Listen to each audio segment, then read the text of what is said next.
Hey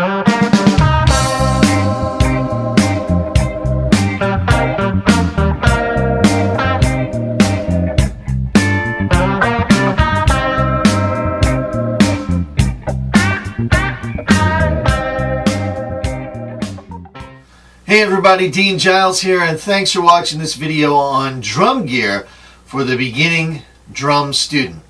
You know, many of my students and parents of students often ask me what they're going to need to get started playing the drums. So in this video, we're going to look at things like drumsticks, practice pads, whether or not to buy a new or a used drum set, the components of the drum set, drum sizes, the woods and materials that the drums are made out of, cymbals, hardware, drum heads, the maintenance of the drum kit, and we'll even touch on electronic drums as well.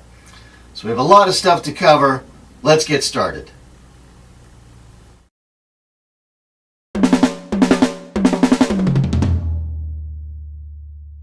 Okay, so the first few things you're going to need to get started with are a pair of drumsticks, of course, a practice pad, a music stand, and a metronome. Now, drumsticks come in a variety of shapes and sizes. There are drumsticks for orchestral music, rock, marching band, Latin, jazz, and even sticks and brushes for creating special effects on the drums and cymbals. Drumsticks are made out of a variety of woods like maple, hickory, oak, and ash. And even synthetic materials like carbon fiber and aluminum are used to make drumsticks. Drumsticks are sized with a number and letter designation usually, and the higher the number is, the thinner and lighter the drumstick is. So for instance, a 7A drumstick is going to be thinner and lighter than a 5A drumstick. Then a 3B drumstick would be heavier than the 5A. Okay, we also have two different kinds of tips on the drumstick, the nylon tip and the wood tip. Usually the nylon tip is going to last you a little bit longer, but a lot of drummers love the sound of the wood tip on the cymbals. So you'll have to decide for yourself on that one. Usually I recommend the 5A size for a younger or beginning drum student. Usually they feel pretty comfortable in most people's hands. But what you want to do is go down to your local drum shop or music store and try out a variety of drumsticks and find which size really fits you the best. You also want to make sure that the drumsticks are straight and true and you don't see any warping in the drumsticks at all. And one way to do that is to roll them on a flat surface and make sure they roll nice and evenly. And you don't see any warping or curvature of the drumstick at all. Also, if you have more questions about this, most of the leading manufacturers of drumsticks have excellent websites, so you can check them out on the internet as well. Okay, up next, practice pads.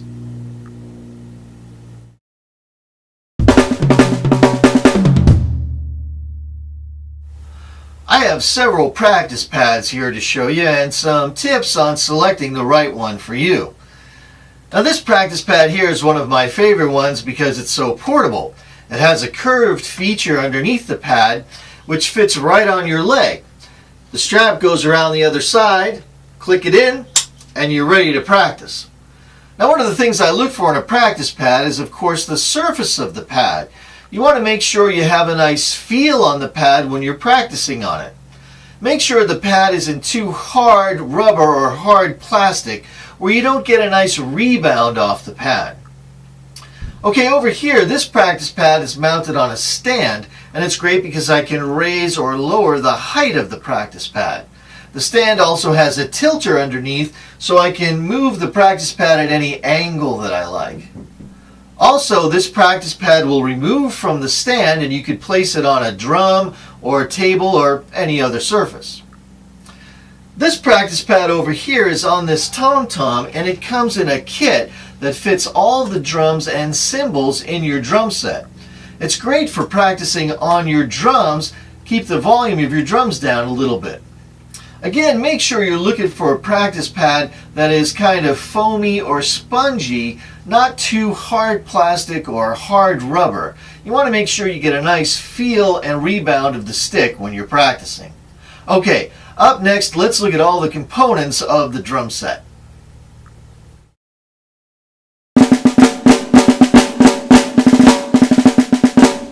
This is the snare drum, and it's often thought of as the signature drum in anyone's drum setup.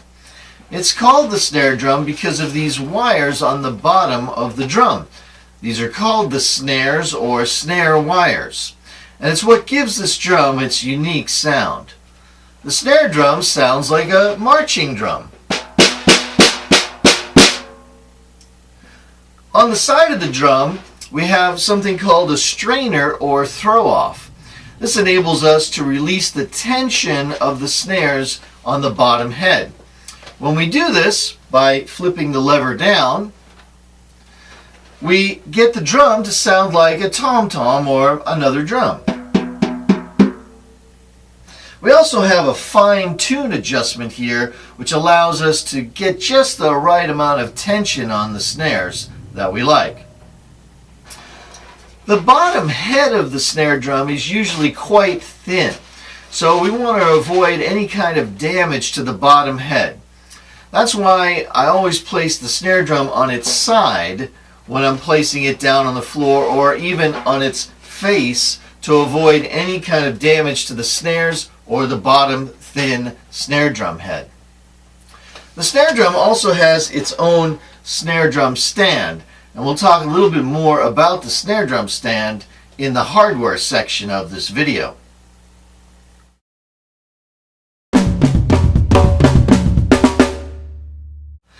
This is called the hi-hat pedal, and it holds two cymbals called the hi-hats.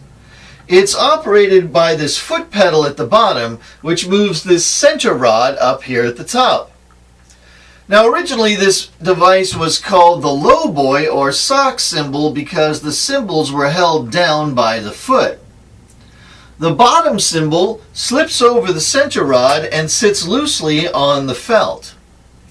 The second cymbal or top cymbal is held with this clutch mechanism, which again slips over the center rod and down on top of the bottom cymbal. When the clutch is tightened against the center rod, the top cymbal can be moved by the pedal at the bottom. A little bit more on the hi-hat stand in our section on drum hardware.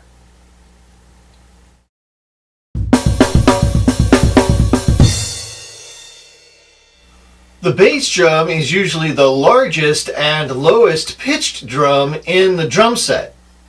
On this side of the drum, we have what's called the batter side, or the side that the drummer plays. On the other side, we have the resonant side, or the side of the drum facing the audience.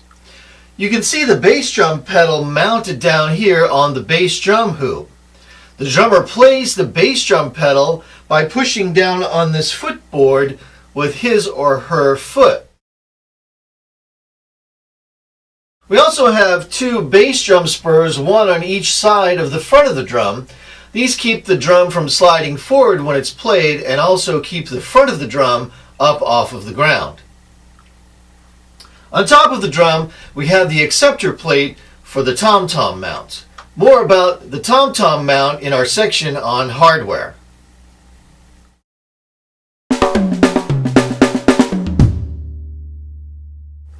Over to my right is a stack of 3 tom-toms. You can see that they come in different sizes. And the smaller the drum is, the higher the pitch of the drum in most cases. Here we have a 10-inch tom-tom, a 12-inch drum, and a 14-inch drum.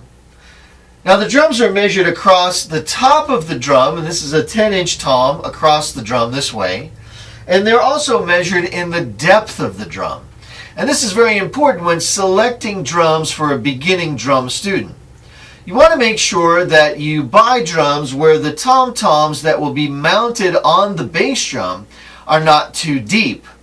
The reason for this is because if you have tom-toms that are very deep, it raises the surface of the drum up too high, and therefore the student is unable to reach the drum. My recommendation is that you don't buy a tom-tom set or a shell pack where the tom-tom that is mounted on top of the bass drum is any deeper than 10 inches. That should be your deepest tom-tom that's mounted on the bass drum. There's more information about my recommendation on the sizes of drums in the PDF document that is available with this video. Now this is the mounting system that goes on top of the bass drum, which mounts the tom-toms. Each one of these posts holds a drum, and this is called the tom-tom mount or the rack. Now, when we have the tom-toms mounted on this, they're called rack toms. And also when we have drums that are fitted with legs and placed on the floor, those are called floor toms. So we have two different types of tom-toms. We have the floor toms, which are the ones that are mounted with legs. And then we have the rack toms that are mounted up on the top of the bass drum or on a rack system. More about the tom-tom mount in our section on drum hardware.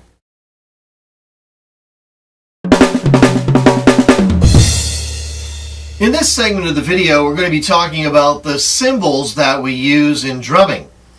And the first thing I want to do is make sure that we have the word cymbal spelled correctly. It is spelled C-Y-M-B-A-L. And this is how we spell the word cymbal when we're talking about the instruments that we use on the drum set, the cymbals on the drum set.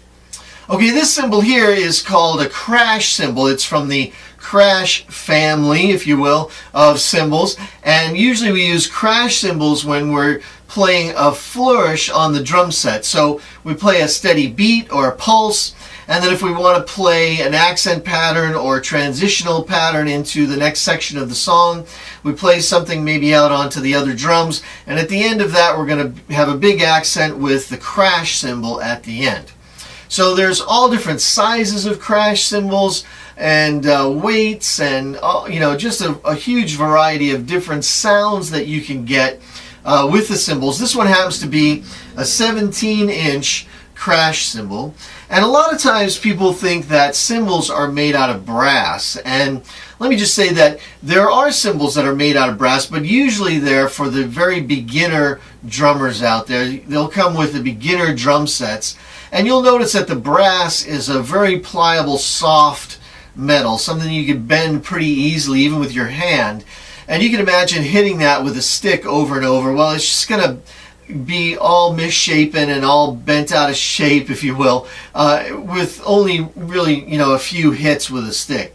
So if you're looking for something that's going to last, you really want to get out there and get cymbals that are a bronze alloy. You'll notice that they're not as yellow in color as the brass cymbals are.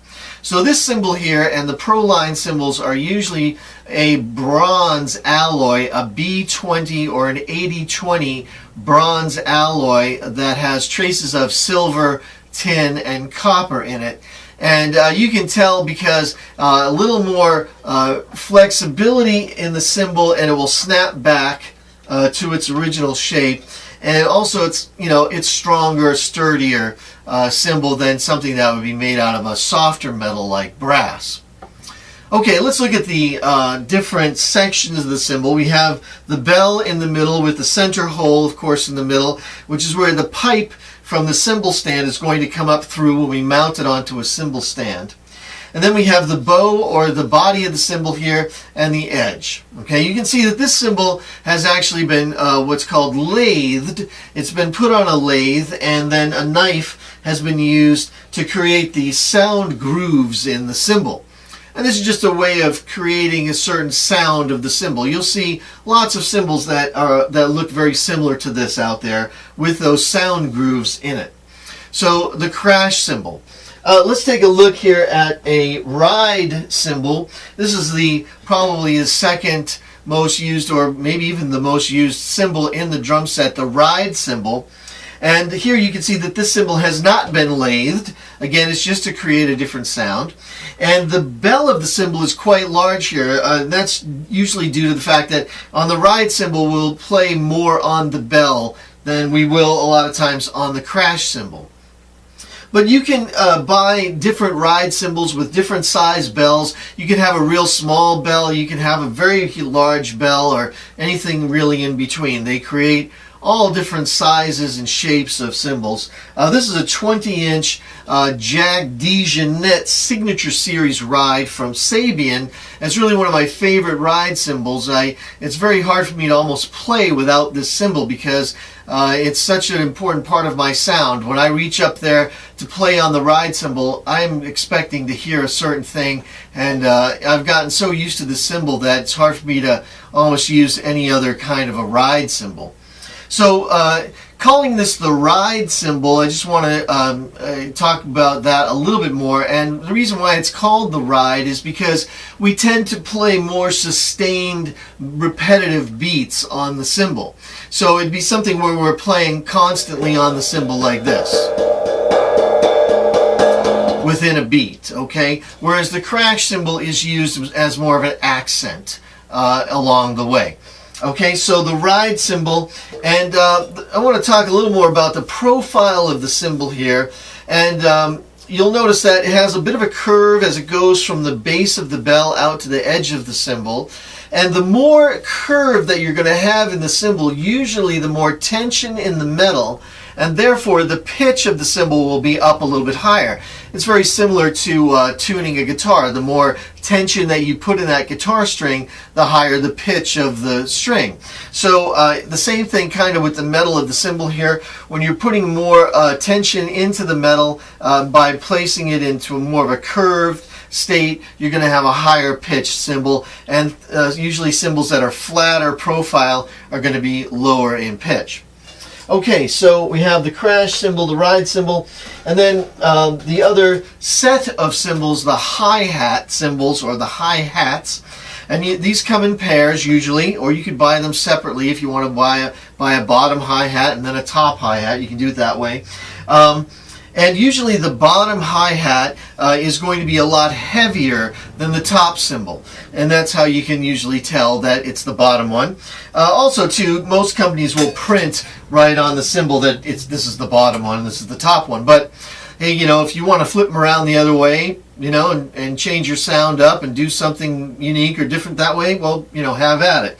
So, but usually the heavier cymbal is the bottom cymbal.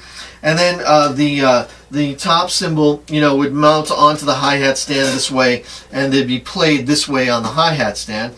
And I wanted to show you, if you can see this on the video, on the bottom of this cymbal here, you can see all these dimples in the bottom of the cymbal. And that's because this cymbal has actually been hand hammered into its shape by an artisan at the factory. So someone actually sat there with a hammer and hammered this cymbal into a specific shape so that it would create a sound that this person was looking for in the cymbal. You can see that a lot of work and effort goes into creating these amazing musical instruments, and they really are. It really is quite a process and quite an amazing thing. So this bottom hi-hat cymbal has not been lathed, it has been hand hammered, and on the other side this cymbal has been hand hammered and it has been lathed. So again, all these different processes to kind of create different sounds in different cymbals. Okay, so let's see, let's look at the next one here. Okay, this is another interesting or unique sounding cymbal. This is called the Chinese cymbal, and you can see a different, hopefully you can see a different profile or shape of the cymbal. A very small bell here, and then it comes down from the bell, and actually as it gets about 1.5 inches toward the end of the cymbal, it actually flips back up the other way. So we're coming down here like this, and then we're going to flip back up at the very edge. And when you flip the cymbal over to the bottom side of the cymbal, you'll see the edge obviously in the other direction. And this is really where the cymbal is played most of the time. Of course, if you want to play it this way, you can. You can do anything you want. But most of the time, you'll see drummers flipping the cymbal this way and playing on the edge of the cymbal here. And this creates really kind of a very unique sounding cymbal, and something that we would use kind of as an effect in the drum set. Okay, we have really the three basic or main cymbal types: the hi-hats, the crash, and the ride. And then here we're getting into kind of special effect type cymbals with the Chinese cymbal. Here's another version of the Chinese cymbal here, smaller, and you see a very large bell here. But you can also see the profile, and it gets to the edge here. It goes the lip that comes back up. And this is a very heavy cymbal, so we're going to have kind of a similar but obviously different sound, because we have a different size, a different weight, a different bell size, you know, so there's a lot of different things you can do to create different sounds with the cymbals. Okay, another Chinese type cymbal there. And then we have the small cymbals. These are called splash cymbals, little small cymbals. These are kind of like crash cymbals in that they're used for accenting and things like that. But they're very small, very quick sound cymbals, and you can get these down to like a 6-inch cymbal or an 8 or a 10, 12, around usually in that size range. So they're very quick, very short sounding, and I'm not going to be able to really play this without it going flying off my hand because it's so small. But it's a very short, kind of quick sound. Okay? You can also have a cymbal that really doesn't have any bell at all. This cymbal is almost completely flat without any bell at all on the cymbal. And this is called a flat bell cymbal, or a bell-less, or flat bell ride, or however you want to put it. And this is a 20-inch ride cymbal. It's been hand hammered again, but it has no bell, and it's pretty flat, so you can imagine that it's going to have a pretty dark, low sound to it. Okay. Beautiful sounding cymbal. Again, another way to kind of affect the cymbal, not to have a bell at all on the cymbal. And then over here we can also do things like placing rivets inside, drilling holes and actually placing rivets in the cymbal. And this will create kind of what we call a sizzle cymbal, or like a sizzling kind of sound.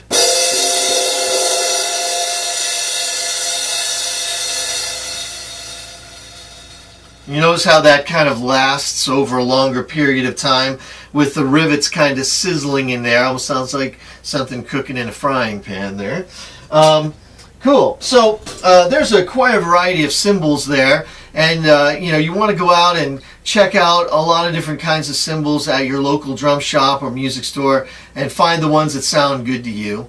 And actually, while we're on the subject, I want to talk a little bit about the cymbal stand, and I've got a little piece of a cymbal stand here that I wanted to show you. And I want to make sure that we talk a little bit about the maintenance of the cymbal stand and what to look for and how to protect your cymbals. First of all, at the top, of course, we have the wing nut here that's going to come off, and then we're going to have the top felt of the two felts come off. And then in here you can see a little plastic sleeve that is around the center post of the cymbal stand.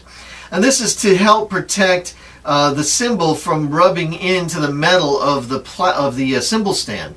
Okay, so we want to avoid any metal-to-metal contact in the center hole of the cymbal. Here, I'm just going to pick up the splash cymbal here, and you'll see what you want to do, you know, when you have your cymbal stand, is you'll have your bottom felt and the sleeve on there, and then your cymbal goes on, and then your top felt goes on, and then your wing nut on top of that. Okay? So you want to make sure, again, that you're checking those inner sleeves of the cymbal pretty regularly, so that you make sure they're not being, you know, they will wear out after a while, and you want to replace them frequently so that you make sure you don't have any metal-to-metal contact on the inner hole of the cymbal. This will cause cracking on the inner side of the cymbal, and also it will misshape the hole, and you'll find that the cymbal will kind of not sit right on the cymbal stand because the hole isn't round anymore due to the wearing of the metal-to-metal contact. So be very careful of that. Also, when you mount the cymbal onto the cymbal stand, make sure it's loose in there. Okay, we're going to hit the thing, and we're going to want to make sure that it can move when we do that. It's going to sound a lot better when it will move on the cymbal stand. and also it'll keep it from breaking or cracking. If you've got this all cranked down really tight on there, and then you're going to go hit it, well, it's not going to want to move because it's all cranked down in the cymbal stand, and you can cause cracking at the edge of the bell or along the bow of the cymbal, or even at the edge this way. So make sure you keep your cymbals loose in the stand, and also when you approach the cymbal to hit it, make sure you don't have any direct contact with the cymbal right toward the center post where you're going to bend the cymbal down like this. You want to kind of have a glancing hit to the cymbal off to the side so that you're affecting the cymbal, but you want to make sure that you're not damaging it, okay? So nothing that's straight right onto the center post of your cymbal stand where it could cause the cymbal to bend too much or possibly crack on you, okay? So again, if you have some more questions or if you want to learn more about cymbals, there's a lot of information out there on the internet.